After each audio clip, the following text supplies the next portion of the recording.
Hello my lovely people, welcome to my YouTube channel. Kusangana kwa Dr. Zvakare pano pa Gibbs Diary TV. Kana uri munyowani pa this channel chingo subscribe obaya the notification bell tati patino upload zvinyowani ndiwo uchatanga kuona. Pano tinoona maupdate akasiyana siyana anoitika munyika yedu yeZimbabwe nemastreets esocial media. Tine nyaya dzinopisa.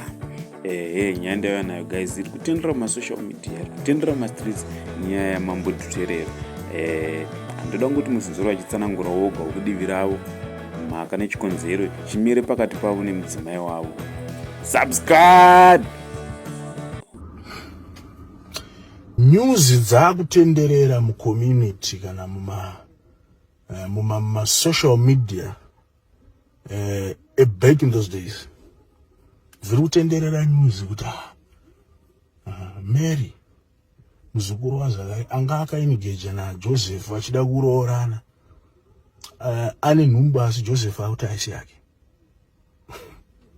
Jesu azotanga ministry yake yaakaita for 3 years. Vakazomuunzira mukadzi wavakabata achipfeva wakati mutemo wakati chitomutema nematombo afe. Iwewe uri kuti kudii? Vachibvunza Jesu. Now, andina hangu kuzowana information kana kuti andisaenda sangana naye yekuti from that day going onwards vakazoramba here vachitema vakadzi vavabata vachipomba nematombo.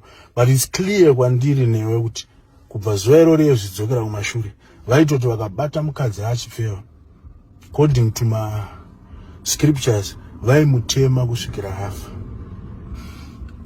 Now mumba maZakaria muprista mune mwana musikana ari kuzviti mhandara asi nhumbu yaanayo mukomana wake waanozivikanwa achidanana naye ari kuramba kuti aisi yangu. So that's clear now kuti Mera apomba.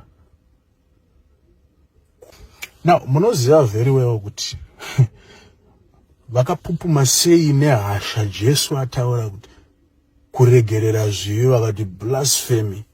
Anoregerera zvivi ndiani? Chiimagine now, this is the Messiah. Chiimagine ari Zakaria aenda kudare kuyonzi tiudze kuti chichaitika kumba kwako obva ataura kuti haana kupomba ndimwari. Baba